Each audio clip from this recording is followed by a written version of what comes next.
Everyone, welcome to an episode of Dynasty Underdog. I'm with your host, Dry Dawkins, with me tonight, Billy Beeman and Jake Corbloom. I totally nailed that. How's it going, guys? It's going good. What are we, like a week and a half? We have one more episode after this, right? Before the NFL draft. We don't have to. We must. And so I'm excited for that because it'll be fun to kind of wrap up some of the later prospects. And we'll definitely dig deep into the profiling. I think it starts like Wednesday, right? Is that right? I believe. Thursday. Okay, good. Yeah. So we'll definitely get another one in. So yeah, man, we're coming down to it here. It's been a really fun prospect profiling seasons, but definitely excited to get to the draft. Not that will stop us from continuing the profiling, but yeah. How you doing, Jake? I'm good. I hope you're not profiling me. Yeah. I think always. Yeah. What kind of box are you putting me in? About to hit up the FBI. I think things are going well. I think. Yeah. I don't know. Well, why don't you kick us off here with some news and nonsense? You got this post let's just do it. Kevin Tompkins. Yeah. So shout out to Kevin Tompkins. Kevin Tompkins. There we go. From Blue Sky, he says, to say that 2024 was an outlier for running back health is putting it mildly. Last season, only 3 running backs in the top 24 consensus ADP missed more than 3 games due to injury. Christian McCaffrey, Kenneth Walker III, and Zamir White, which is pretty diabolical that he was a top 24 ADP consensus. For context, 2023 we had 10. 2022 we had 8. 2021 we had 14. 2020 we had 14, and in 2019 we had 7. So pretty high level. Without pulling out our statistical calculators, pretty obvious that last year was an outlier. So does that have any kind of impact on the landscape of running backs going into 2025? Or are we trying to look at things a little bit differently? Do we think that 2024 can repeat itself? Where are we at? I wonder how many of the top, I didn't look at the top 24 last season. I wonder how many were like new players in the top 24 or young players, and if that had anything to do with it, if there was just like some older players who were not in that ADP any longer, and there was some youth that came in and so they didn't get as injured, even though it's still obviously definitely an outlier. So I think it's gonna come back somewhere towards the mean quite a bit. So that could mean that your Derrick Henry's missed 3+ games, your some of those kind of players who you're hoping return at least one more good season, they may be that return to the mean. So yeah, I think it's definitely something that you have to, like, that's great data to know.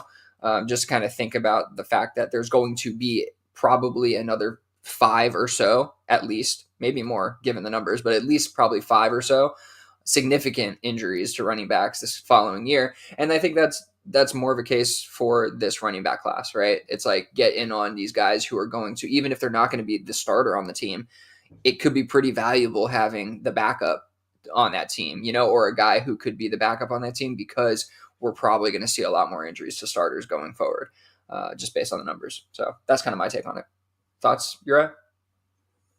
Yeah, I mean, you pretty much nailed it. To Jake's question about it's going to change the way we draft, but maybe not we draft, but the way I draft. No, I mean, it's still, running backs are risky. Last year was an outlier. I mean, the data kind of just proves it, right? And I hope that everybody realizes that, instead of heading into their startups going running back or something like we used to do 10 years ago. It's just not the same. So cautionary tale. Yeah. I don't know what the background data was to acquire that top 24 consensus ADP, but what I will say is that just given the rookie class last year, I would be very highly suspect of any of the rookie class being in the top 24 alone. Maybe Jonathan Brooks, but even him, I think that he was probably falling just because of coming into the year with the ACL injury. He would fall into that. He would probably fall into that group of 3+ technically if he wasn't the top 24, but he wasn't. I assume. Right. Yeah, that's a good point. Yeah, he would have been listed, but I mean, like, maybe he was like on the cusp. But yes, I do think that this running back class is definitely going to be more impactful, though, to your point. Like, I do think that we'll probably see in, even rookie drafts, somewhere between 4 to 6 running backs, probably in the top 12 picks. So that should have its own impact on the top 24 moving forward. And ideally, younger running backs turn into healthier assets. I guess just kind of my point, looking at what the. I guess we'd have to look at the actual ADP, but I feel like there might have been quite a few like young running backs, maybe not rookie, but like was like Chase Brown in that data set, like guys like that. I'm sure Jahmyr Gibbs obviously. Did Bucky Irving hit top 24 potentially? No. Okay. Not an ADP. No. Okay. Yeah, and I know he hit top 24 and finished. I'm just saying, I'm trying to kind of locate what could have actually, if there was a difference over the past, because that's the past 5 years or 6 years it was looking at. Yeah. So obviously there's going to be a lot of older running backs in those data sets, or aging running backs, I should say, right? Running backs who've been around for a long time. Definitely. So that's kind of what my point was. But looking at it, there probably wasn't that many that were that young. I mean, the Kyron Williams and James Cooks, like there were some in there, but probably not, all that many to alter the data set that much. It's definitely interesting numbers and something to keep in mind. I like it. It's good stuff. Cool. All right. So kind of piggybacking off of, I think, a small discussion we had last week, or maybe it was in the DMs. I'm not even entirely sure. I think it was in Discord, maybe. It was private. DMs. I think it was private, just between the group probably of us. Yeah, it's probably. So yeah, just kind of looks like Jake did a little bit of work here to pull up some ranks. DTC Dynasty Trade Calculator versus KTC KeepTradeCut.com, and just noticing that there's definitely a difference between the two sites' values. We've known this ever since KTC started becoming a little more popular and getting used a lot more by the community.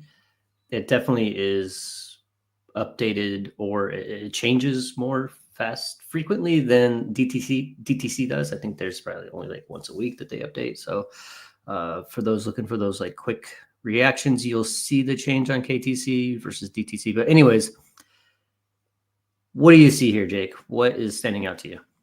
Yeah, I think the biggest thing is, and to also kind of clarify on how quickly DTC actually updates. I was looking at it, and they do only monthly internalized rankings amongst their, I think it's like 10 to 12 different staff members who partake in the ranking systems, and they collate them and then average them. So they do, I think it's like first week of every month, they'll do like a monthly rankings, which impact their general score, which is then, feeds into their calculator. And then with tight end premium, I think it then has additional impact. Anyway, compared to KTC, which is basically rolling every single minute, every time you update or refresh your page, you'll see new rankings. That being said, Brenton Strange is definitely valued in completely different universes. So on KTC, Brenton Strange is somewhere in the range of Travis Kelce, a 26 mid-second, Jacoby Myers, which we've talked about a little bit over the last few weeks. So talk about, maybe a 26 second and even a 26 third, something in that range. Kada Otten, Trey Benson, Travis Etienne, James Conner. So somewhere in that, mid second range asset. When you look over at Dynasty Trade Calculator, though, this is where things get really wonky for me. You have Brenton Strange sitting at Colby Parkinson, Jalen Hyatt, Luke Musgrave, Trey Palmer, Javon Baker, Foster Moreau. Like, you basically have him as fodder, for lack of better words, and borderline useless. Now, I pulled up some of the Dynasty Daddy trade database, literally pulled this like 5 seconds before the show started. Who doesn't love a super, super recent pull? These trades happened in the last 2 days. All are at 12 team Superflex PPR with half point tight end premium. We got Brenton Strange at the 301. We got Brenton Strange at the 210. We have Brenton Strange in the 208 for George Kittle. And we have Brenton Strange in the 205 for a 26 first. So break your phone, except on that last one. Oh, Jesus. Sorry. And there's one more because I'm an idiot and put it on to the next page. Brenton Strange for 27 second and a 27 third. So I guess looking at all of the different data, like, where are your guys' brains kind of pulling, even reeling to?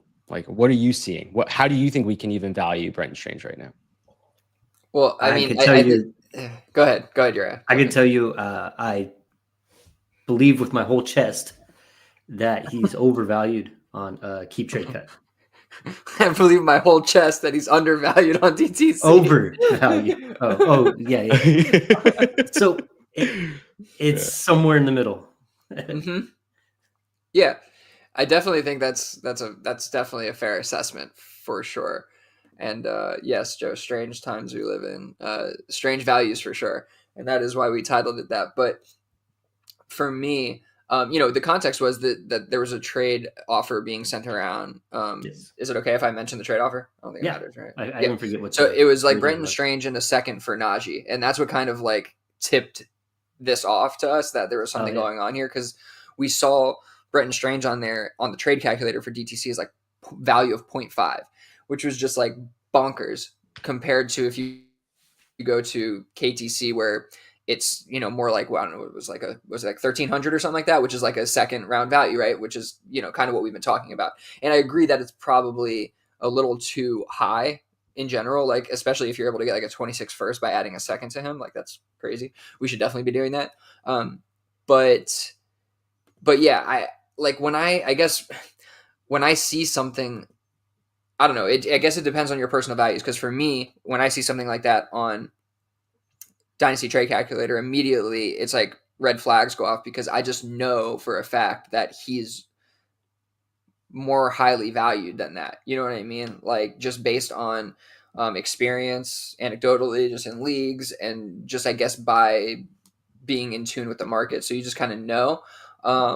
But like I think the best way to navigate these things is by doing what we're kind of doing, is like we're looking at we got sent one thing from DTC and we're like, something like, let me just make sure let me go check a different source. And then you're like, wait, that doesn't quite line up. That's way too far off. And then you find another source, which we ended up going and looking at Fantasy Calc, and it was like, this makes a little bit more sense. So it's like, I don't know what the best source is. Fantasy Calc is, I think, pretty well spoken of in the community. So it's definitely a good source to go to.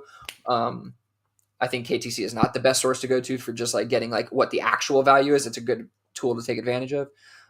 But yeah, DTC has its own, issues in terms of updating, but that's the trouble with rankings. Rankings are so challenging, and that's why, KTC gets away with what it does, because they don't have to actually rank anything themselves. It's very hard to rank every week, but that's how it should be. Otherwise you fall into this where you kind of lose track of a guy like Brenton Strange. And that's what I would kind of guess it is that, he's just a guy that kind of fell to the bottom of their rankings and didn't quite get picked up where it needed to be and moved around enough. But yeah, for me, it's somewhere in the middle. I think you have to know the value, play off the market value, and understand that he's, shown some stuff. He's a former second round player. There's a reason why he has some value, and he certainly shouldn't be, no value, and he shouldn't be close to a first either.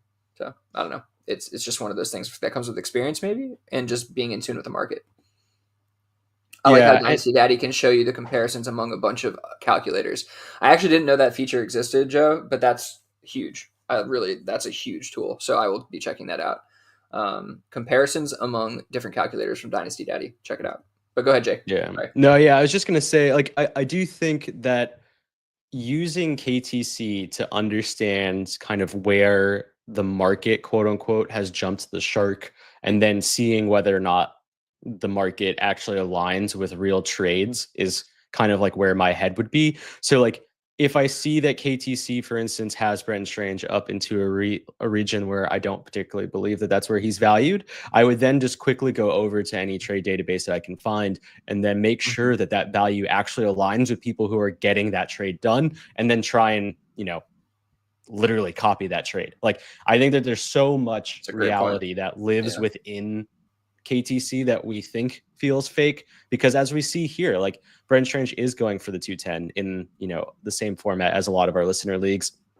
He is being paired with a 205 to get into a 26 first. He is going for a 27 second and a 27 third combined. Like, there is a those world. Are real trades. Yeah, those are real trades. Yeah. And I don't think any of those are the outlandish like collusion trades either that we're seeing sometimes in, those trade databases. Like, I think that these are legitimate values on a player that has a lot of what I would say realistic hype around him because of situation, great draft capital. Unfortunately, was obviously drafted by a different GM and a different head coach, which is it's an important nuance, but also he is in a wide receiver room and tight end room that is pretty depleted. It's really, Brian Thomas Jr. himself, Parker Washington, De'Ami Brown, Gabe Davis. Like, if they're not going to hit the receiving room at all during the draft, then I don't really see there being that much competition in at least 2025. So if you were able to get in on Brenton Strange for, the 4th round value that he was at near the end of the season with Evan Ingram, everyone thinking that he could potentially stay, even though there were contract concerns, like, he is a prime example of getting out now and just taking your win and kind of going in the opposite direction. You don't need to necessarily hit super big on these types of moves, right? Like, I'm all for getting Brenton Strange for the 405 and 3 months later trading him for the 210. Like, that's totally fine for me. So yeah, I'm not saying you need to do anything in particular here. It's just like, use the data as best as you can, especially when you don't have to do any additional work on top. Yeah, just the last quick thing before we move on. I think the actionable item here is kind of maybe we need to normalize using the trade databases more than the trade calculators. It just seems like a lot more efficient, right? Like, you can still use the trade calculators for sure in combination, but you're probably going to get a lot more realistic market value from looking at like a Dynasty Daddy like trade database that where it's like lined up with something similar to your league settings, and I think it'll make a lot more sense to see like what's actually happening in the market. And again, you could still consult the trade calculator and then see how far off it is and how far you're willing to push towards whatever's happening in the current market. So that's probably what we should normalize doing in our processes a little bit more. That's what I take from it. Good point. That's a good point. I don't think I spend enough time looking at the trade database.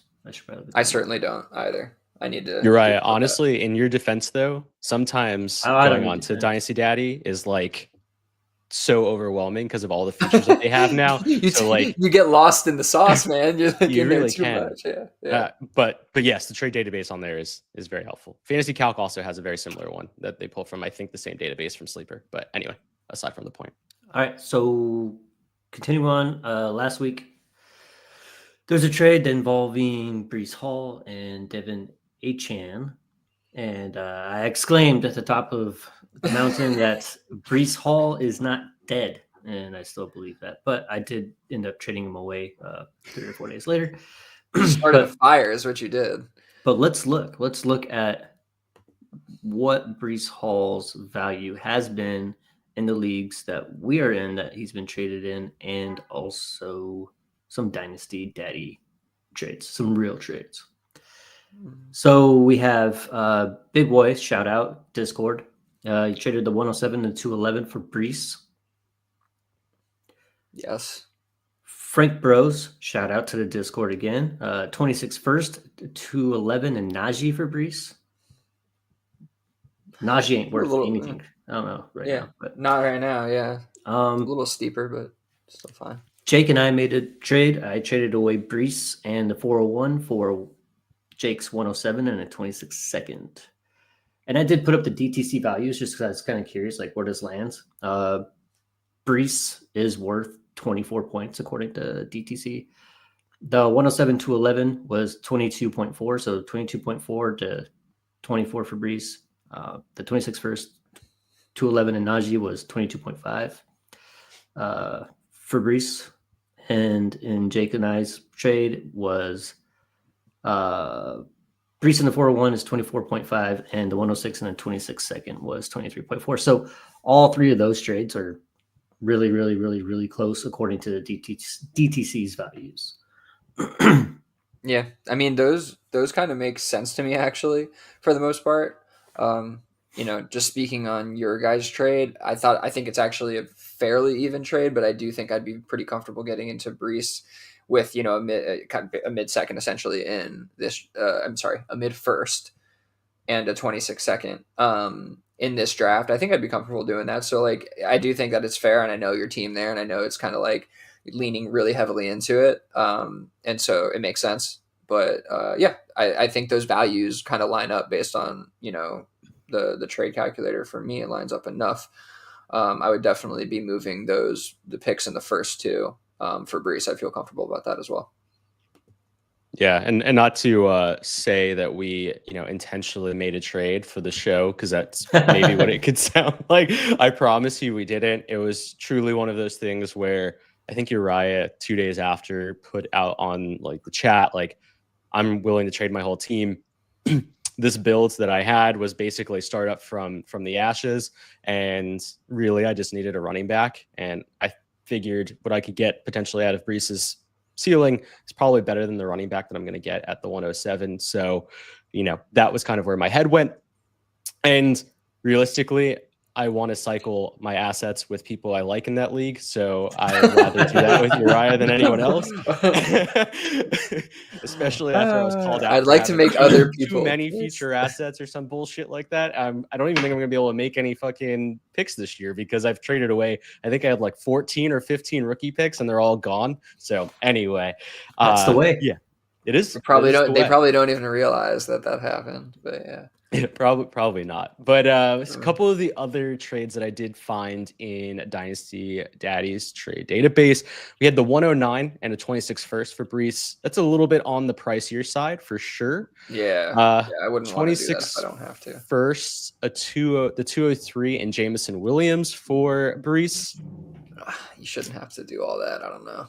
26. It just feels like the current market for him, you don't need to do all that. Sorry to cut you off, but keep going. No, you're good. Cut me off. 26 first, James Conner, and the 206 for Brees. Okay. And then the last two are probably the most palatable for me. Najee and the 110 for Brees, and Tony Pollard and a 26 first for Brees. So I think you saw like there's definitely ways in which the Dynasty Underdog listeners definitely attacked the market a little bit better than what I think the market is doing personally. But there are definitely ways to move around this market right now with a depressed Brees Hall value and go forward with it. This is the way, Joe. Yes, definitely. Banging the drum on this for about two weeks now. I like that we got some action on it in the Discord, and you were able to make a trade as well, Jake, just to kind of get in on the action and throw it in here. I think it was good. I think this is good, and it made sense for both y'all's teams, so that was pretty cool.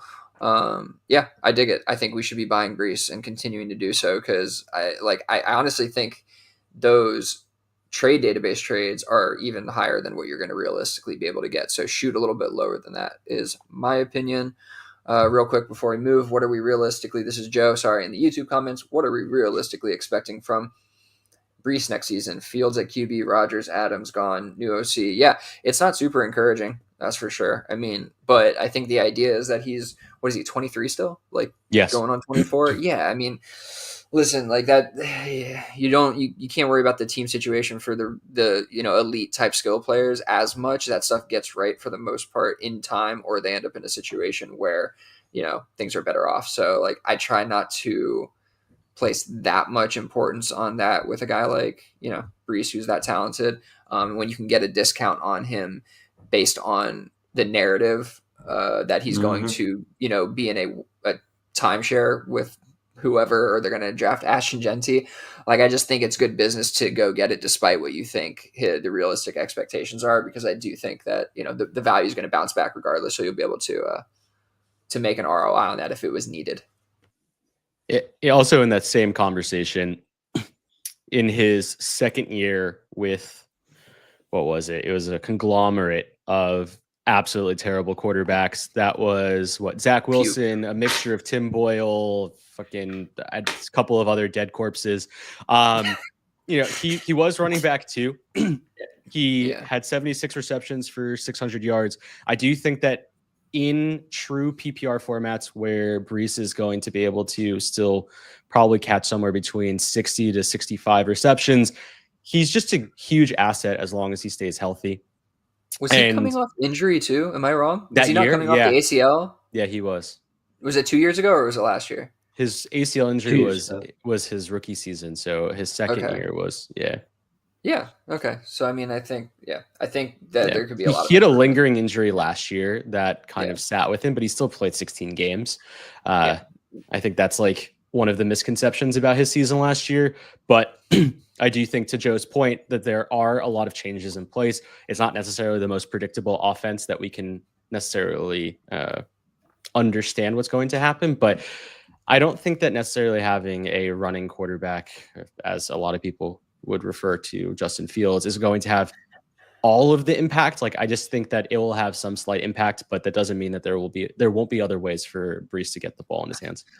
Also, to mention the 2 or 3 of the things that Joe mentioned being gone are not necessarily bad. Like Rodgers was not good. I mean, he was okay, but like not great last year. Adams was there half a year, and the OC last year was not great.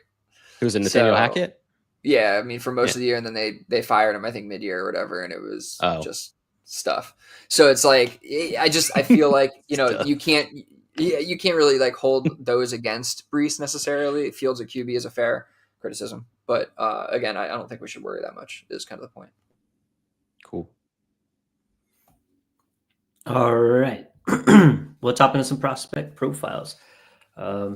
Let's do it. I don't have data for a couple of these guys. PFF. What do you mean? I have. Frankly, I have not heard of any of them except for Tuten until today. So this is kind of exciting in a way. Going to be 3 running backs. I've never looked at the data or watched any of the film or even heard their names. So it should be educational. We'll start out with LeQuint Allen from Syracuse. Sweet. I'll start off. LeQuint Allen.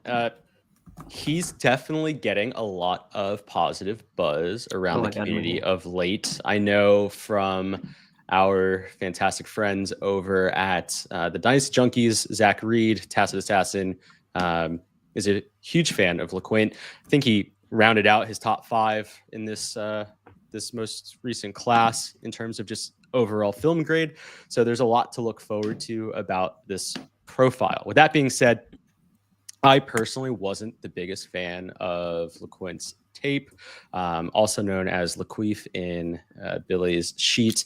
So you definitely, I did not put that. There's no way. You definitely put that. There's no way I put that. There's no way. I don't know, man. Trash. I don't know. Anyway, I do find that he's incredibly stiff.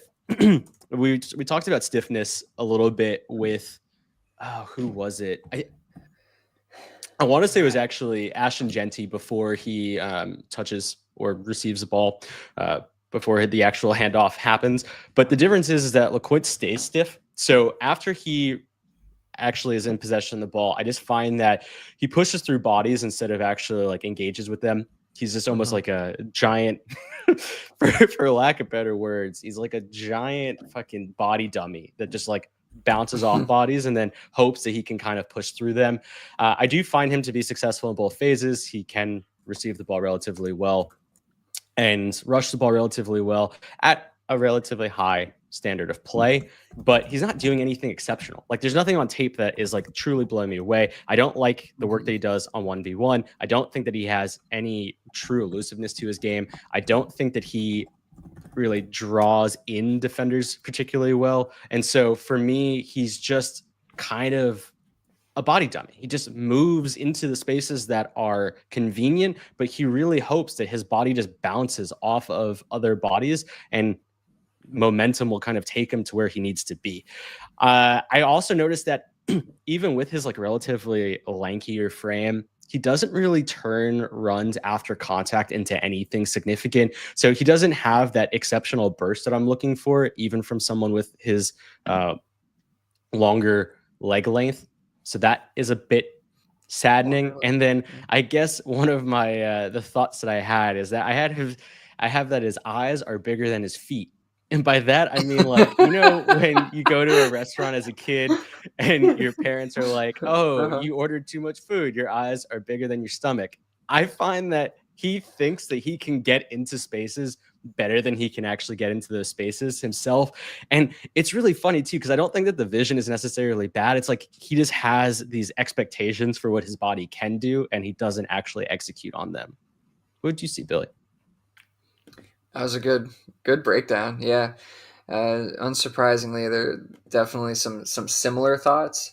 He got a fairly decent grade because, and I think I like how this kind of works out, but you know, the receiving is pretty substantial part of the scoring system here. So you're going to get quite a bit of credit if you're a good receiving back. And I do think that that's how it should be, because these guys can still work in, specific roles. So I do think he's a really good receiver.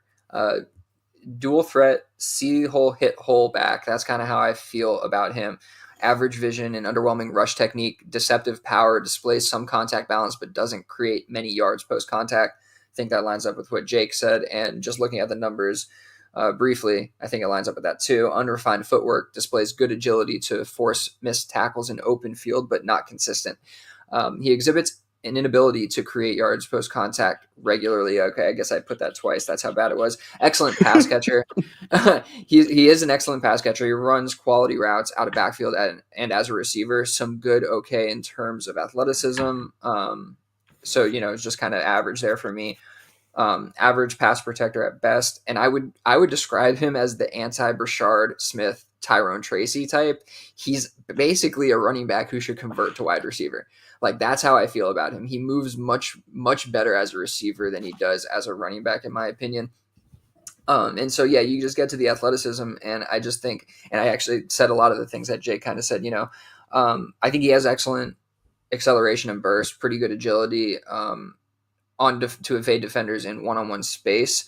One-on-one in open space. He does have like a good like hip shift kind of thing that he can use, but outside of that, it's just he's not creating anything post contact, and it's not. And all of the traits are kind of just middling. Like it's okay. Like he does some good stuff, and you can see why people like him, because he is pretty quick, and he does kind of make people miss. But I think it's more burst than it is speed. And it's definitely not all there laterally. And so, yeah, it's all just kind of middling until you get to the receiving category, which is why, which is why his score gets boosted up to around a 64, which is actually an okay score, but I don't think I'm going to have that much of him unless he's late third, fourth round, then I'll probably be fine, taking him there. But I have a feeling that there's going to be some people who are really in on Allen, and they're going to take him ahead of that. But we'll see. What do you think here from the number side of things, and I guess just overall thoughts here? Not good, Bob. But the numbers do look. The numbers do look how you guys say the film looks, as far as yards per outrun 1.3 preseason for a running back, yards per team attempt 1.6. But then everything else kind of falls off there. PFF's elusive rating for him is 56.3, abysmal. Yards after contact per attempt 2.99, abysmal. Breakaway percentage 23.2, terrible. I have 19. This would be 19 running backs that we have discussed. Let me make sure I'm not really shitting on him for no good reason. Okay, so yeah, I have 19 running backs that we've discussed, we've discussed all these guys, and he's dead last in missed tackles forced, and he's dead last in yards after contact per attempt. Two of the metrics that I weight pretty heavily. Last, like he's not even like halfway up in one of them. Like he just, I don't think this guy knows how to break tackles at all. It doesn't seem like it, at least, or he has poor vision or something. I'm out. I won't have any of him in my rookie drafts. Yeah, no, I think that's a fair assessment. Yeah, like the numbers don't look good. They're not good. I could see this guy being a pass catching specialist, and basically at best, like that would be his number one role, or he's going to flip to wide receiver. I just cannot see him being a full-time running back. Lamid Allen. Yes. Lamid Allen. That is right, Joe. Okay. We can move forward. All right. Next one we have is Jordan James out of Oregon. What do you got, Jake? So I watched Jordan James against Ohio State and Michigan State. God bless Oregon playing in the Big Ten. Make that make sense. Jordan James, got him down as the pinball wizard. Like he literally just bounces off of people like he's just one giant bumper. I couldn't really believe that someone of his shape would just be kind of like shouldering dudes in really compact areas, bouncing off of them. I did find that his overall game lacked a lot of nuance. He didn't really have a lot of, high level vision to show off like the way that he can move through the field, given that he's a little bit smaller in stature. He tends to stay in his dive rather than actually being able to read the line. So a lot of times he actually ends up running directly into offensive linemen half the time. And I just don't really foresee that translating particularly well into the NFL. He is active in pass pro. He engages well, and decoys necessary for when there's dumps available. I did find him to be most effective when he was running diagonally. So basically like shifting body in a diagonal way away from the defender was probably his best angle. So he did know how to angle his body relatively well away from defenders, but he's just a very strong physical runner for a relatively smaller stature dude.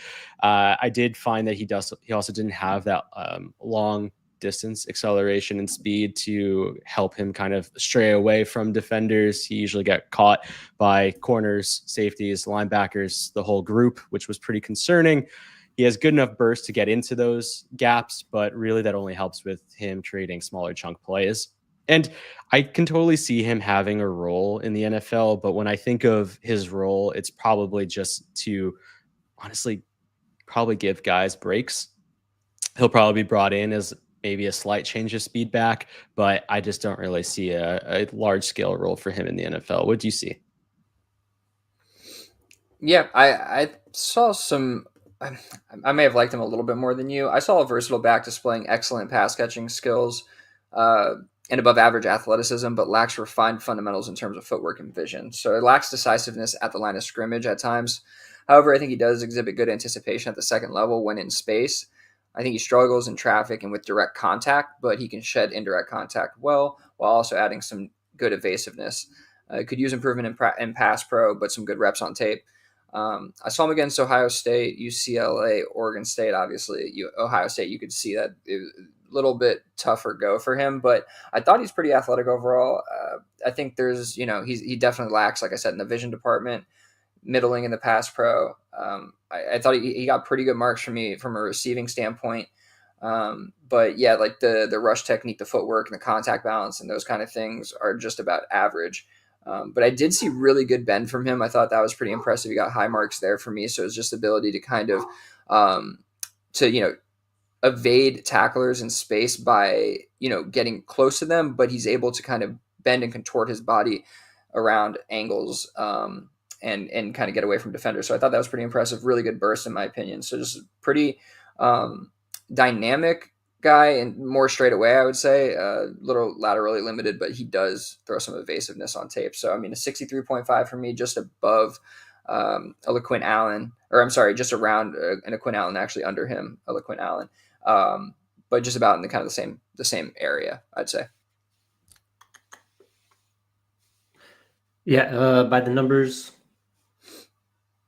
it's nothing to write home about. So we have 3.18 yards after contact per attempt, PFF's elusive rating of 79.7, missed tackles forced 24.4%, yards per team attempt 1.5. That's not too shabby.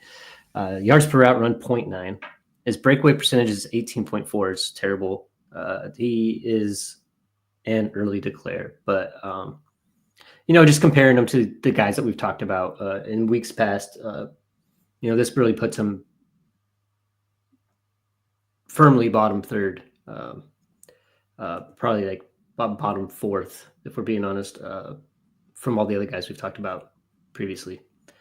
I don't think Jordan James is I don't think, based off of this and what you guys have said, I don't think he's like really going to be an NFL caliber running back.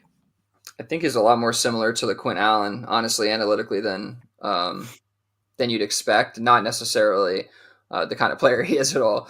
And I think LaQuint, just because of the pass catching skills and how proficient he is, may have more potential, I think, for a role than this kind of guy who's more of just like a running back. I think one of the ways I was thinking about him when I watch it too is he's more of like a 2-down back and like not a passing down back. So which those guys don't get a ton of run if they're not really good. You know what I mean? And so I don't know if he's going to quite quite make it despite having like an okay grade for me. Yeah. Also, just to say, LaQuinn Allen is also an early declare. He, yeah, he's 20 right now, turning 21 in August. Thanks for adding that. Yeah. Next one will be Brashard Smith, SMU. Shout out SMU. Previously wide receiver at Miami. Apparently he runs a 4.3940. Faster than Grease Lightning. He is moving. And it looks like it on tape too. I'll tell you what. Dude is one of the spicier dudes that we've watched in a little bit. Yeah, I'm going to probably come off maybe a little too positive, but I watched him against FSU. So, fucking terrible season, and against TCU. So maybe those were the wrong games to watch because they were just both overwhelmingly positive. But he's wide receiver gone power back. I almost wrote that in my mind as like Girls Gone Wild. But yeah. Those were the days, weren't they? Yeah, you remember those commercials? Anyway, couldn't go on Comedy Central after like 12 o'clock. Anyway, simpler times. In his project phase is kind of the best way I can kind of describe where Breshard is in terms of being a running back. And it very much aligns with almost what Billy was talking about with Tyrone Tracy. There's definitely a lot of parts of his tape that kind of remind me of Tyrone, where there's nuances to being a running back that just don't live up yet on tape. But with that all being said, I do think that he's an excellent athlete. Let's talk about the positive. He runs with an insane amount of momentum. Like he literally holds the momentum through his core and into his shoulders to the point where it's borderline impossible for defenders to one up against him. Almost every single linebacker, even against schools like FSU and TCU, couldn't take the dude down. We're talking about at the goal line. We're talking about in the middle of the field. He's just a powerful running back, given that he came off of being a wide receiver who didn't really have the most prolific first 3 years in or at Miami. He has a similar running cadence and posturing to Pacheco in the sense of the way he almost kind of gallops in the open field. It's not the same by all means. I'm not saying it's the same. Like if you were to compare them 1-to-1, they don't look anything alike. What I'm trying to say is the way that he builds off of his weight is actually very similar to the way that Pacheco does. It also needs to be a little bit tailored because I do think that he runs a little inefficiently because of that. And I think that probably just comes from the way that he probably ran routes as a wide receiver versus running in open field as a running back. I do think that his handling could definitely be improved upon. There's just this way in which I can't really describe it, but it's like the way in which he holds the ball just looks concerning to me.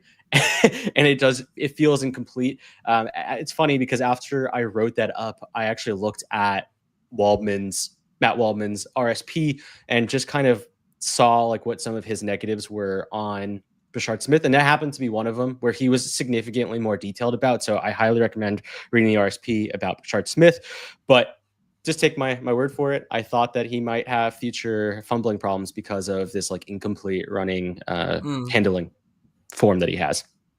I think that he blows off of his second foot insanely well. Like he uses it almost like a track star would use it, where it's just pure burst off of the second foot. And this is in like basically like open stride. So one of the greatest things about him is that I found that he had multiple gears in open fields that a lot of running backs, especially in this class, really don't have. Like I've noticed that a lot just like hit top end speed, but Brashard Smith felt like he was almost in like multiple layers of speed, which I found very impressive. One of his best aspects of his game, though, unsurprisingly, was his individual route running as well as his hands. He just happens to be a very, very, very strong receiving back, which when we talk about Tyrone Tracy and we compare him to him, it's borderline hilarious to think of how little the Giants used Tyrone Tracy as a receiving back this past season. So with all the positives I can say about Brashard Smith, I do think it's really dependent on how an NFL team will use him. Like, I think that that's really going to come down to it. I think that the general profile is completely there for him to actually get pretty decent draft capital. I think he's probably in that same boat or range as a Tyrone Tracy. He's the project back that someone will probably take in early, early day 3. But if he finds himself in the right situation, I can definitely see him carving out a role relatively quickly. Last thing I did want to say is that I got pushed probably because I was just watching his stuff. About like 4 or 5 hours later, he did a quick interview with, I believe the guy's name is Ray GQ from the DD folks. Used to be Destination Devi. It's now Destination Dynasty, something like that.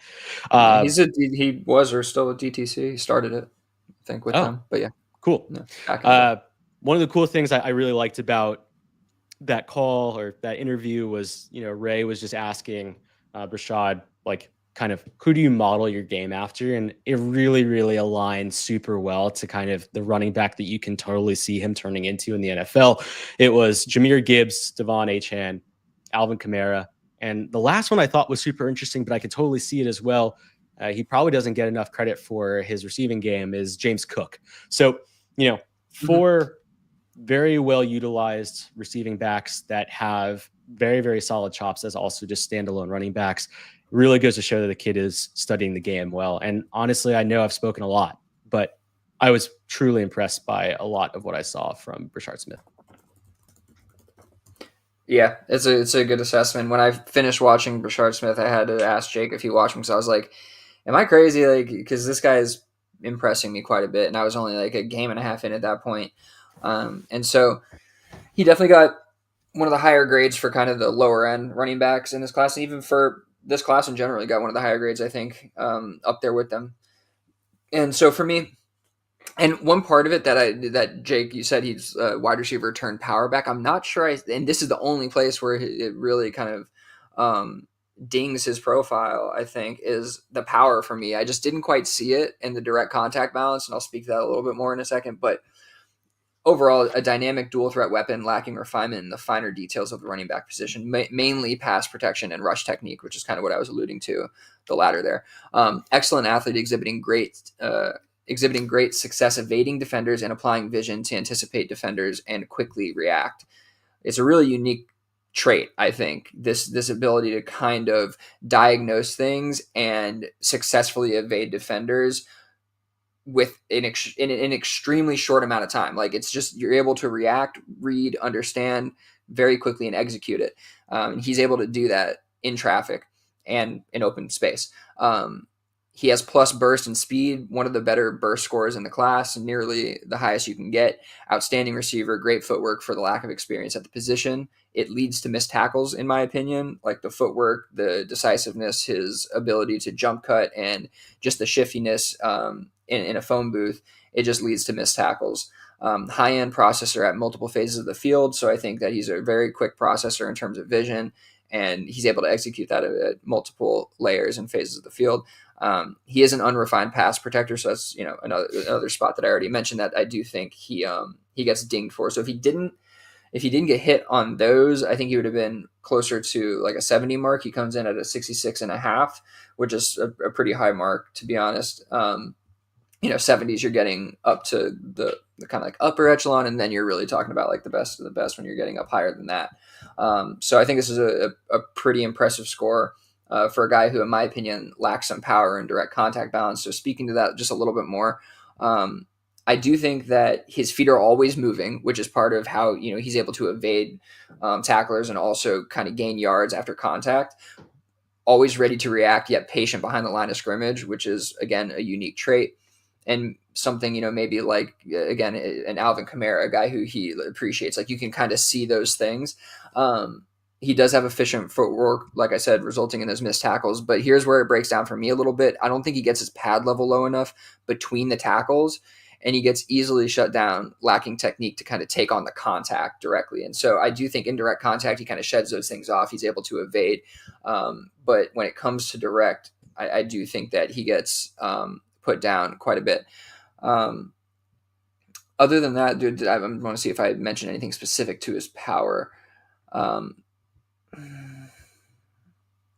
Yeah, I mean, you obviously see him fighting for yards and to create those yards, but it's just averaging. It's just average power, potentially a leverage issue, like I said, and running high, which I think is something you were mentioning a little bit, kind of like the Pacheco thing, where they kind of run a little bit higher.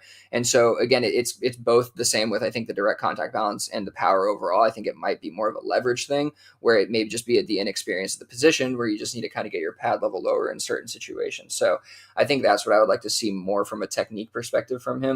But outside that, I mean, everything is great. Just a really good pass catcher.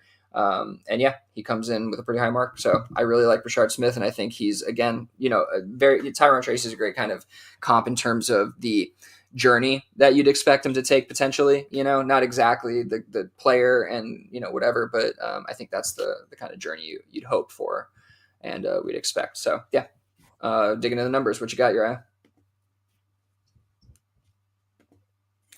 Oh, did your eye freeze up? Not much different than I guess the last couple guys. Not much different than the last guys that we talked about. A little bit better yards after the catch or yards after contact per attempt is 3.34. Still, the elusive rating is just not there for the last three guys we've talked about. PFF has them at 77.1. His missed tackle force percentage is 22.4. Yeah, those aren't good. It's like still bottom fourth out of these guys.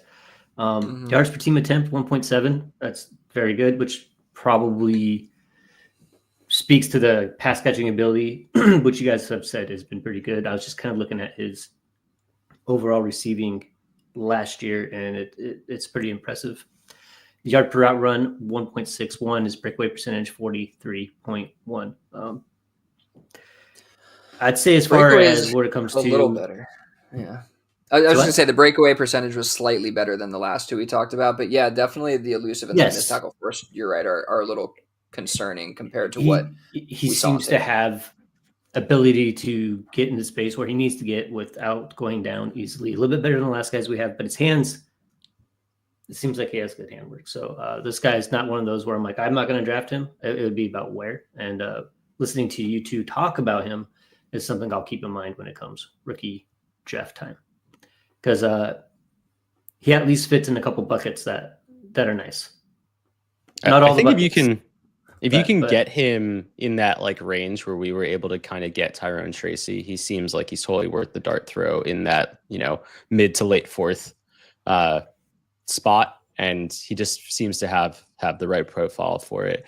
The only other thing I do want to just note, because Billy, you talked about it, is when I stated that he was a wide receiver gone power back, I literally meant like that's how he tries to play the game, not that he does it particularly well. Yeah, he does have that Pacheco in him. You're absolutely right. Where it's like he's like running real hard, but it doesn't go anywhere. Sometimes you're like, what the? Okay. Yeah, and that's why I said like right after that it's in its project phase. Like I don't think he's particularly good at the power back stuff. I just think that that's what he wants to be, and that's how he tries to play the game as a football player. And I don't think there's anything wrong with that. It's just, to your point, it's early days. It needs a lot of refinement. And for him to, continue to improve, he needs to move in the right direction. But that's all I wanted to cover there. No, it's a great point of clarification. I appreciate that. Any thoughts on because a lot of the guys that we have profiled have lined up pretty well with the numbers, and I feel like his ability to evade and that footwork doesn't quite show up in the numbers. Like any thoughts on that? Like, or is that I don't know. Any thoughts on that at all? Yeah, it is kind of mystifying to me a little bit. I think it makes sense in the fact that because of his, I guess, new exposure to the position, that he's probably not efficiently as effective as it looks on tape, if you know what I mean. Like the moments where it is pronounced, I do think he's doing it at a very high level. I just don't think that he has the refinement yet in his game to be doing it over the larger windows that you want to see it at. And that's fair.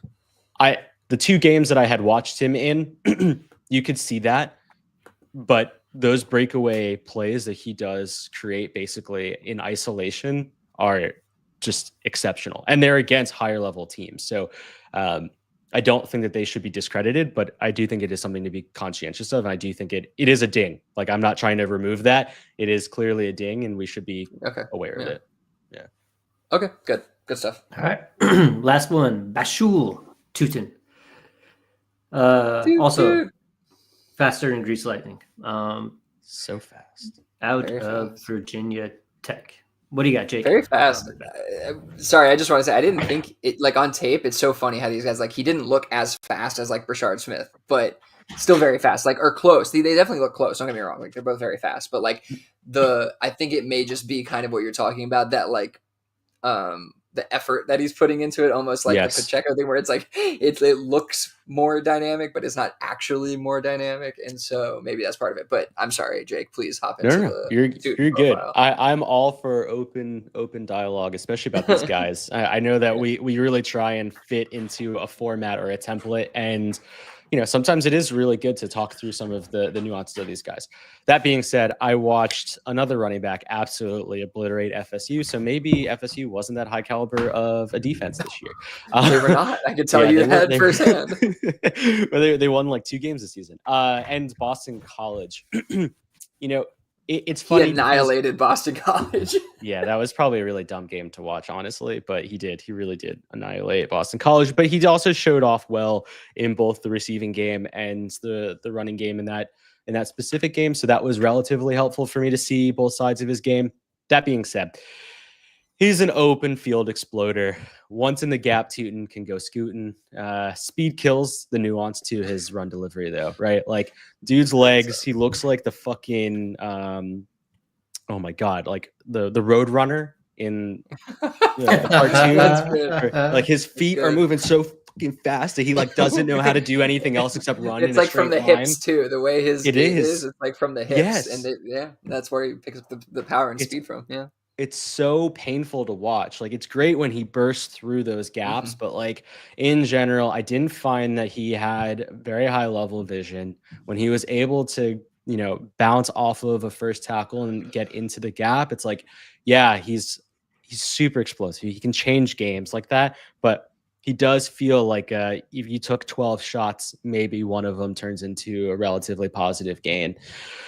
He gets a little lucky in circumstances where he gets the opportunity to bounce off of a defender rather than elude or out muscle, like I just said. He is useful as a receiving back, but not much more to his game. He's the type of running back profile that I really try and stay away from because he lacks so much nuance. And I say that because if he is truly, in my opinion, the definition of, oh my God, what is it? It's like a jack of all trades, a master of none. Like his only masterful skill is his speed. And in my opinion, we've talked about this ad nauseum throughout all of our prospect profiles over the last multiple years, 3 years that I think I've been providing some of my prospect profiles. And I know when you guys talk about it as well, it's like overly speedy players need to have more nuance to their game. And it's unfortunately very difficult for them because they are running so goddamn fast. So to react. And exactly. Yeah. And I do find that his brain is unable to process at the speed in which his body is moving. And therefore you just have this like cannonball effect. This dude pushes through gaps super well. Once he's in the space, his open field vision is fine. Like, it's not anything exceptional. He can't cut particularly well. A lot of his actual movement in open field is still not particularly good. His vision behind the line is not particularly good. He doesn't have exceptional height, so he can't view the field very well. He just has so much diminishing return to his game that it's like, if I can fall into maybe like 1 to 2 shares, I probably will because the excitement around the speed is there. But I just don't really see him turning into anything more than just a hope and pray type of prospect. And, I've tried that before. I've tried that with the Keaton Mitchells. And when they don't have a lot more nuance than just pure speed, I just kind of stray away. What'd you see? I hope this isn't our Bucky Irving of 2025. It might be. It kind of feels like that, but I might like him a little bit more than Jake does, but I think you're going to hear me echo a lot of the same things. And the processing thing, damn, and that hits home for my evaluation of him. And I think it's instructive because like you can have good vision, but bad processing speed, like you can like eventually see what you're trying to see really well, but it takes a little bit, just a second too long. And that was just too long to where you miss the hole or you miss, the big play there. And I think that's exactly what it is with him. I think he has good vision. He can examine and react. However, he seems like processing is a bit slow and gets him in trouble at the line of scrimmage. Exactly what I wrote from the vision section for him. So getting into the overall profile, bursty runner with potential to improve well-roundedness, not utilized in passing game, but does flash necessary skills in limited action. So, first of all, I'm like watching these games and I'm like, they will not put him in pass protection. They just won't. They leak him out. Like I'm watching I watch all 22 for I think 3 games for him, Boston College, Marshall, and Rutgers, and they just won't throw this guy in pass pro. He leaks out almost every time. And like when he is in pass pro, it's not the worst. Like he actually has pretty good strength, to be honest, but the technique's not really there. And so I'm assuming that's why he doesn't do it much. But also I had to go look at the numbers, like game log, to be like, did this guy catch any passes either? Because he leaks out and never catches any passes. Now the quarterback is trash. All right. The quarterback runs a lot. He's trash, but like, still, you'd think that he'd be utilized a little bit. There is some successful attempts, but for me, I just couldn't get there with the pass catching grading. So that's where like he probably would have got a little bit better of a grade somewhere closer to like a Brashard Smith if he was a better pass catcher and a better pass protector. But it's just not there. Not that Brashard Smith was a great pass protector. But that said, bursty runner with potential to... Okay, so I got there. Decisive footwork through traffic despite some minor oddities. And that oddity, like, I did notice there's certain reps, and it may be the type of play that they're running, where he's, like, maybe going one direction, like, faking one direction, going the other. But he dramatically puts a foot backward and takes, like, a push-off step before he takes the handoff, which is super inefficient in my opinion, but also... kind of lets the defense know like what you're doing a little bit if you kind of notice it a few times. So that was one little thing I noticed, but good athleticism overall. Best trait is his burst and agility. Okay vision, but seems to process slow. I mean, you could mistake that for patience, but I just don't think that's what it is. When you watch the tape over and over again, you can kind of see that breakdown behind the line. Limited pass pro reps, but exhibits good strength. And so I don't want this to get confused with a comp by any means, but his running mechanics stylistically look like Austin Eckler. Like that's how he kind of runs. You know what I mean? Now, I don't think the contact balance is there like an Austin Eckler or the evasiveness. I don't think either one of those things are there, like the lateral skill set. But obviously he's, a dynamic player. He's got great burst. And yeah, so I mean, I kind of agree with Jake here. I think fundamentally it's not all there, though I do think that there's pretty decent footwork to kind of, pretty decisive and efficient for the most part in traffic, all that. But yeah, it's just, it's just mid for the most part in those departments, and there's nothing that stands out. So I guess I do agree with Jake. Like it's kind of jack of all trades, master of none, other than that speed. And so I don't know if that's going to carry him enough, at the next level. What do we got from the number side of things, Uriah? This guy, actually, he's probably the best one we've had all day, if the numbers right. He's certainly no Ja'Cory Croskett Merritt. But, I mean, no joke. Stuff. I prefer Ja'Cory Crockett Merritt over this guy. But not too bad, really. I don't know if you should, but... 4.4 yards after contact per attempt. Pretty good. PFF gives them the highest grade out of the guys that we just talked about here, 145.4 elusive rating. Missed tackle force, also, I think that puts him fourth out of the 19 that we've talked about at 33.8%. Mm-hmm. Yards per team attempt was 1.5. Yards per route run, just like Billy was saying, what you saw on tape is exactly what it shows here, 0.42. He may run like Austin Eckler, but it doesn't sound like he has hands like Austin Eckler. Breakaway percentage is pretty good, though, 54%. Again, he at least is in 3 good buckets here. It's not too bad. But, it just doesn't really sound like an NFL type player. Like, I mean, maybe a role player, like a 1B type deal where he's coming in and like, I don't know, plays around, shits, or like a Michael Carter, like might have done something a little bit, but like never going to pan out. Like, I'm just trying to be real with what I see him in the future, and it's just not really like a profile of. Yeah, no, that's. It's I okay. think that's a great assessment. And also, what I want to say, I gave him a 61 out of 100, and that might be even a little high because with guys who have such a limited, or have such limited tape for one skill set, like the pass catching for him, there was actually some good reps. So he basically got kind of like an average score, but he might not be average. He might be below average, and that might be why they didn't use him much. And he just got, not lucky, but like he had some good reps on tape. You know what I mean? In that limited action. So like, it's just that my point is it's a very hard part of his game to grade because of how he was utilized.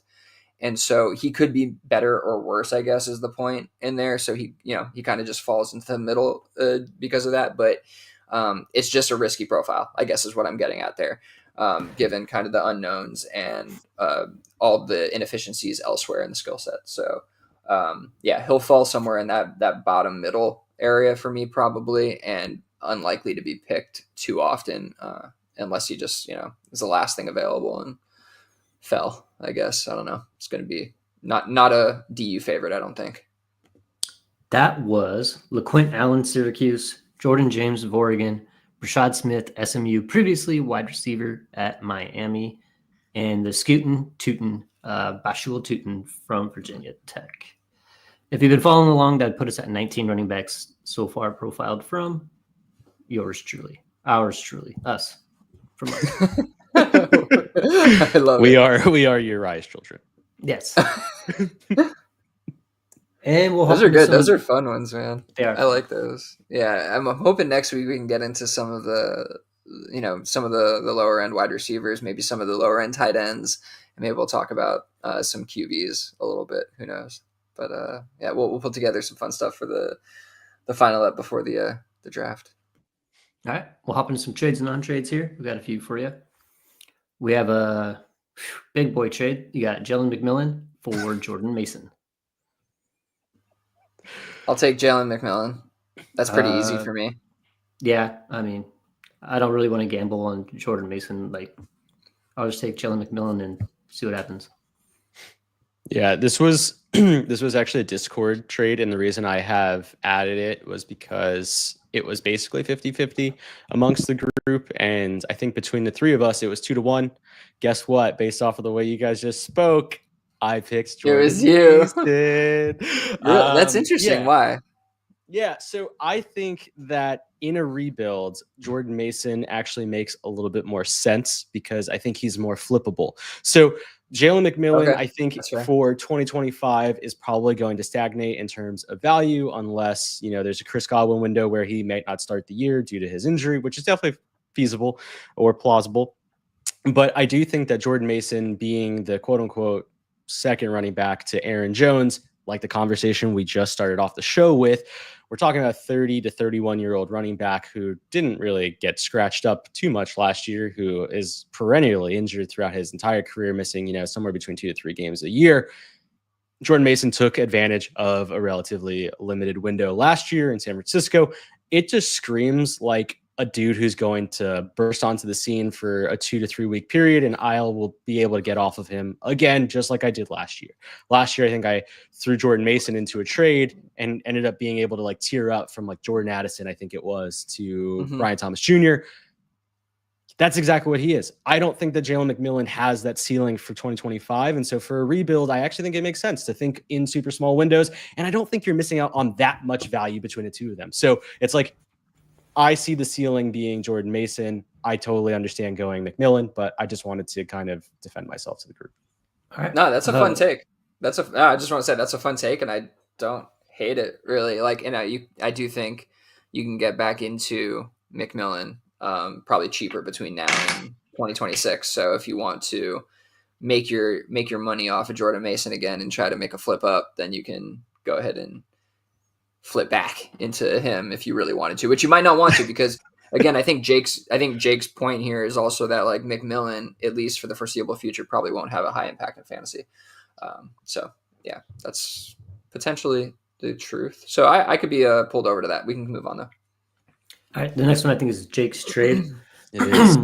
got the 101, one Gene T at all costs, and he traded his 103 and the 210 and the 212 to get the 101. I think it's the 101. I think I said this to Jake. I think he might have asked me about this one, and I was like that doesn't seem like enough necessarily to move back from the 101, but it's also kind of okay. Like, I think that's kind of how I reacted to it. So I think it's the 101, but also like I could see you being comfortable with the 2 seconds as enough value to move back 2 spots. Like it's definitely possible you still get Travis Hunter if he's goes wide receiver, or you get Ted McMillan because somebody went Cam Ward, or you get a really good player there is kind of the point, plus 2 seconds, and you need that depth. You like the depth in this class. I can be swayed. I still think the value kind of leans on the 101, and you could have maybe extracted more. Granted, I'm sure you tried, but that's just on the surface of it. That's how my brain reacts to it. Yeah, I think they did, the person who owns the 101. But I think for them, just based off, they're the ones who offered me the trade, and I kind of sat on it for a little bit. And I was thinking about my builds and how, probably need more dart throws, but then I thought a little bit more about what the liquidation process might look like and how I think that the allure around Janty might actually continue to grow over the next 10 to 14 days. So I just took the opportunity on the 101 growing in value moving forward. The way I also visualized it is I got into the 103 by trading JSN for the 103, a 26 second and a 26 third. And so in my mind, I traded JSN, Cooper Kupp, and Jake Ferguson because that's what I got, or that's what I traded to get into those other picks for the 101. And that felt really affordable to me. So I was just like, putting the bigger picture into how I acquired the 101 was kind of where I sat. And we'll see if that actually ends up happening. The more we talk about these things on the show, the less likely we're able to turn things into actual profit. And so I'm more than happy getting Ashton Janty at the 101. That's not really a concern. But Jake said stop listening to the show if you play in leagues with him. Everything I say on the show is a lie, and he's like, it's all used against me. I don't know. I found a way to work around it. I think you need to try harder. You're like, I can't try any harder than I already do. What the fuck do you mean? I've got 8 personalities in 9 leagues. What the fuck more am I supposed to do? What do you mean? No. I'm totally kidding. But I didn't even realize which side of this deal you got. I didn't realize you got the 101. I saw it go down in whatever league we're in, but yeah, I think that's the right side. I think it's the side. So I dig it. Cool. Next one. It's a Discord trade, yeah? Yes. Yes, this poll came out today. So Brock Bowers, the tight end one, for Jordan Love, Evan Ingram, 112, 303. 12 team superflex, PPR, 4-point touchdowns for quarterbacks, and 0.5 tight end premium. Yeah. I still think, given the positional advantage that you have with the tight end who just did what he did in his rookie year, even though you're getting a quarterback back, and that's kind of like my thing, is I never make a trade sending a quarterback, especially one that's as young as Love, without getting one back. Just any starter back. So typically, I'm going to say, the Love side here, but I just can't. I think Bowers is just too good. I think in this case, I'll put that part of my rules aside and vote Bowers here. I like that. Smart man. I was surprised when I clicked on Bowers to vote for this trade that it was basically unanimous, like 10-0. I was like, what? I was just shocked that everybody kind of felt the same way. And yeah, I mean, look, Love, I don't know. I don't think, I'm pretty sure based on what we've seen, he's not ever going to be a difference maker, real life or otherwise. And so, again, he could be a good quarterback and he could lead the Packers to the playoff run. That I'm just saying, I don't think he's going to be elevating his wide receivers to a substantial standpoint, and he's not going to be elevating your fantasy team either. And so when we're, in terms of giving up a quarterback, that's why I think it's palatable to give up a Love here to get into Bowers, where, the rest of the package, is whatever. Like, Ingram, I get it. Like, he can have some, usability here, 112 and 303 in turn, in in the vacuum of this package. I don't think those are very substantial values either. No, And then exactly. you take it a little bit further and you say this is 4-point touchdown. Love's not a runner. His value is supremely capped by the scoring settings, and you have the premium for Bowers. It just makes sense. You're getting into a highly premium asset that is going to carry and increase likely in value a little bit from here, for the foreseeable future. So yeah, I think it's an easy Bowers pick, even though it doesn't seem easy on the face of it. What do you think, Jake? Yeah, no, I completely agree. And I don't really want to talk about the value of the trade. Actually, I want to talk a little bit about what the person did within the trade. And I really want to shout them out because I think that this individual, let's shout out Lapisaurus, has done some incredible work coming off of his first year playing Dynasty. So this was a new startup that he came off of and decided to go borderline QBX. He was a little concerned doing it in the process. I tried to push him as much as possible. He left the startup with Josh Allen, Jordan Love, Justin Herbert, and Jared Goff. So even after this trade, he still has Josh Allen, Justin Herbert, and Jared Goff as his 3 quarterbacks. Funny thing is that coming through this process, a lot of the league was actually really, really negative towards him because of his QBX strategy in the startup and being able to take and capitalize off that quarterback value, which we now see ends up turning into, Brock Bowers.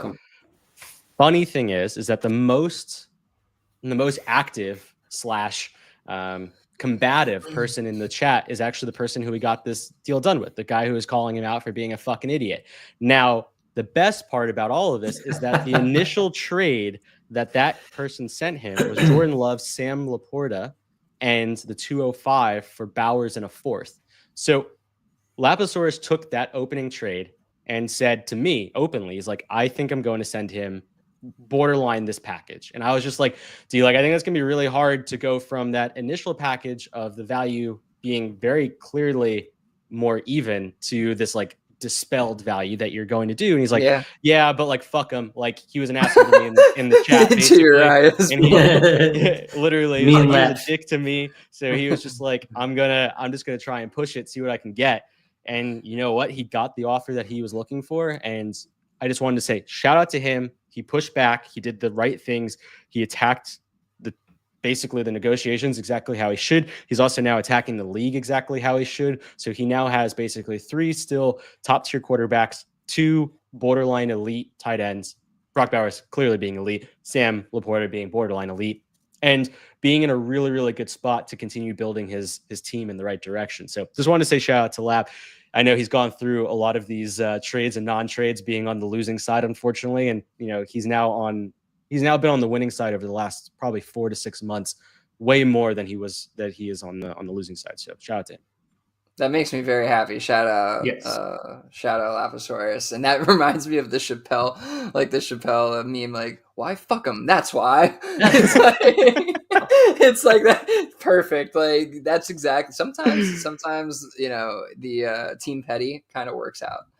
Yep. I'm definitely captaining the ship of Team Petty. Never be the bigger man. Never be the bigger man. Really well done. Really well executed. I like it. Worst case scenario, you could have gone back to Laporta. So I think it's a good example for others to kind of look at, and don't be scared to shoot too low sometimes on someone, when you're in negotiations. Often, I've only had it break down to the point of no return once or twice, but more often than not, you can go back to the original offer or something close to the original offer. So yeah, don't be scared to do that. All right. So we have 102 plus Debo for Marvin Harrison Jr. This is the 102 in Debo for me. I think I'll take Marv. Yeah. Okay. I just think that he would, if he was in this draft, he would pretty easily be 101, 102 pick. So I don't mind I don't mind giving up the 102 here for a player who I think is going to bounce back in value pretty significantly. I still believe.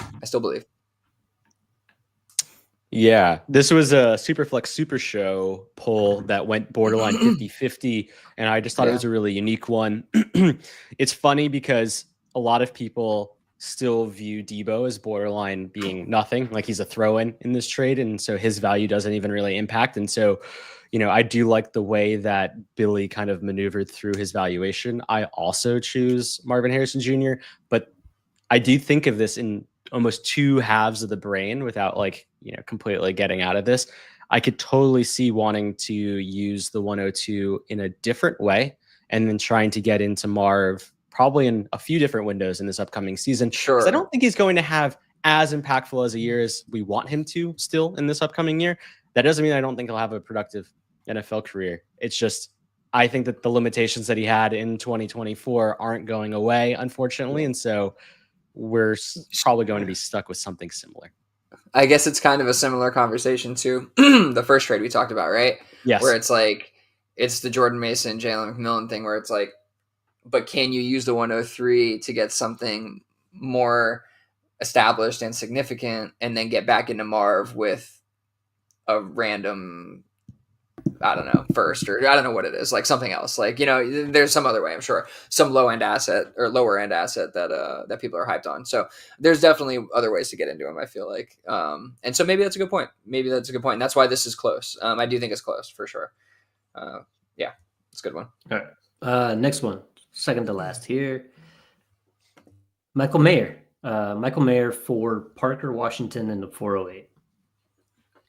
Just sounds like someone was bored. Or two people. Well, these are offers I was receiving. I was not this bored to put these together or necessarily entertain them, but it made me think of I guess, of Michael Mayer's value. Like what is he worth just holding on to, or is he worth a random third? Like what are your thoughts on Michael Mayer? Kind of both. If you're looking for bit, well, I mean, be honest, right? Until he gets traded, or if he never does, he's behind Brock Bowers, right? Right. Unfortunately, that killed all of us, right? Like when we saw. I think that's the only limitation to his game. The only limitation to his game is that he is chained with Brock Bowers. I mean, really, what, are we like drafting tight end handcuffs now?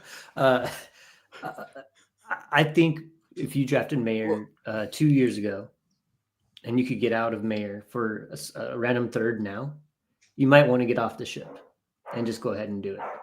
Okay. But you could totally do the other way too. Like Parker Washington in a 408, if you still believe in Mayer, it's fine. The thing is about it is that the value is so inconsequential. I do think the upside is Mayer. Hoping that he ends up somewhere else, right?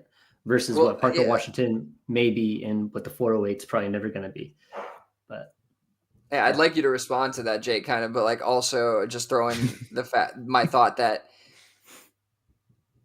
the idea is obviously, again, the only thing in his way is Bowers, and I doubt his career path is to stay behind Bowers the entire time. Like so it's like, is it worth waiting for that to get the potential increased ROI, or Jake, are you good with just taking the third right now? Oh man, this is where bias plays a huge game for me, and I try not to be. I try to be as impartial as I possibly can. But Michael Mayer as a prospect was just one of those dudes that I really thought in the right circumstance could have been basically a Sam Laporta rookie year. Mm-hmm. You're talking about a dude who had close to 140 receptions in his sophomore and junior year of college, close to 1,700 yards receiving, 16 touchdowns. He was drafted as like a third pick overall in the second round of the 2023 draft. He just has one of the worst circumstances on the fucking planet. Like, he hasn't changed. Like, he isn't just miraculously terrible. So like, for me, like in these types of offers, I very clearly will go with Mayer. Can I max out at like the 301 and probably get back into Mayer if he doesn't get traded? Yeah, and I probably would do that. Like, I would probably sit on it for, 4 or 5 months if I can get in at like a mid third or something, or even like throw him into a package and get up into like a higher tiered player. And then, 3-4 months from now, say, hey, there hasn't been a trade. Let me see if I can get back in at like an early fourth or 2/4 and get back into Michael Mayer, because I very much I wouldn't want to lose out on the possibility, but at the same time, I do think there are places to gain value off of him right now. Saying as the guy who traded, I think it was a second last offseason prior to the rookie draft to get into him, thinking that I was being super heady, and Brock Bowers happened. Oh yeah, I picked Mayer way too high in a couple spots. I was hoping for the second year breakout, or whatever it was going to be, year breakout. I thought it was going to happen, but yeah, like I again, I think that's a pretty smart strategy. Obviously, I think, with all these guys, we're like, and get back into later. Like, there's going to be plenty of times where you can't get back into them because the guy just wants to hold him, or he did return the value that you were hoping for just on somebody else's team, right? And so, like, you do run that risk. No, I'm just saying, like, you do run that risk, of course, and I do think that it's a plausible, pathway to take on it. But yeah, like, I just feel like right now, unless I'm getting a mid to high third, and that's essentially what I said to this person. I was like, I want a high third. Otherwise, I'll just hold on to him and just hope for the best, because like he's not really like, I don't feel like I'm missing out on that much value by not trading him, especially if I'm not getting that third, to just sit him on my team and hope that in 2 years he's traded somewhere and he's the starting tight end for some just position switch. But hope he's the starting tight end for some aging quarterback, like it'd be like a Matthew Stafford, not at this time, it'll be somebody else, but like that kind of guy getting a guy like that, it's like, oh, perfect fit, and I can see it happening for him. So that's kind of what I'm thinking, but we can move on to this last one here. All right, last one, we have Josh Allen for Jamar Chase and Tucker Kraft. Yeah, I received this offer.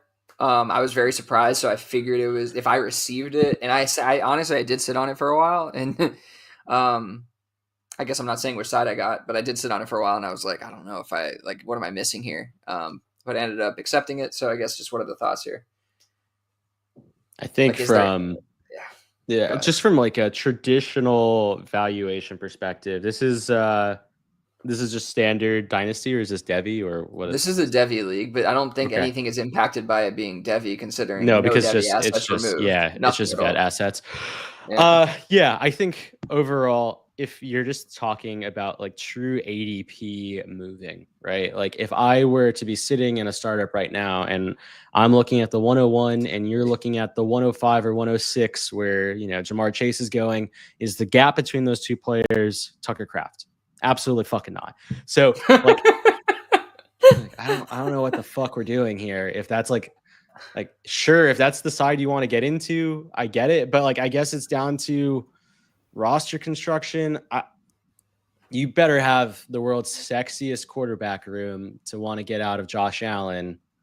Because I was very surprised. By I don't get that. I'd much rather be in on Josh Allen, just knowing, quarterback valuation, and it'll just last longer. Even he's sitting at what, like 29, 30 right now. 27, I think. Wait, Josh Allen's only 27? 28. He's 20. He might be 28, but I don't think he's 29.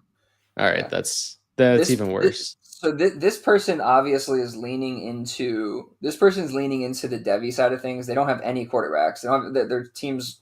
They have some high end wide receiver assets, but Sam Darnold, Aaron Rodgers, and that's it. And then they have the Devy 101, 105, and 106, and 112.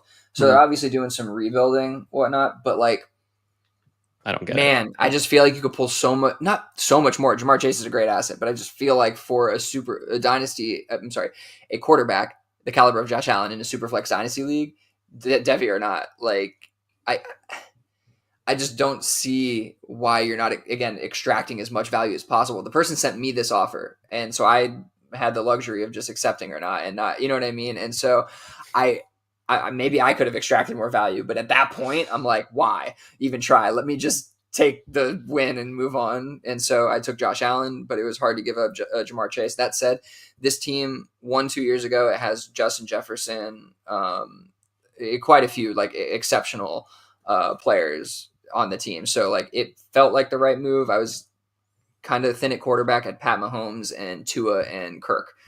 So felt like made a lot of sense to utilize Jamar Chase's value after having like the wide receiver one season. We know it's tough to replicate those things over time. So yeah, I don't know. Felt like the right move, but just I don't know. I felt like I was missing something, which is why I wanted to bring it here. And so I don't know if this is at all possible. Go ahead and take your shot off of Jamar Chase's awesome season. Yeah, I got nothing else to add. It's clearly the Josh Allen side here, though. Jamar Chase is amazing. Great asset. It's the Tucker Kraft part. Like that's just not enough. Like even if Tucker Kraft ends up being, the second receiver on the Packers, which I don't even really see that happening. But no, I just it's Josh Allen. Don't overthink it. Someone did. They're playing the heavy game, which it sounds like. So they don't really seem to care about their Dynasty side of that league. So bizarre, but yeah. Anything else? You don't get points for the Devi. Just so you know, this isn't C2C. You don't get any points for the Devi. Well then, I don't know. It'll be a long rebuild. But no, nothing else. Nothing else. Great job on the prospect profiles as we head into our final week before the draft. Obviously, we'll be talking about these guys all off season, but just big shout out to Jake and Uriah putting in a lot of work to get these done and to do them right. So appreciate you guys. And everybody join the Discord. Appreciate all the listeners and the support. Thank you. Stop posting things about Shadur Sanders. Bye. Have a good night. Take it easy, guys.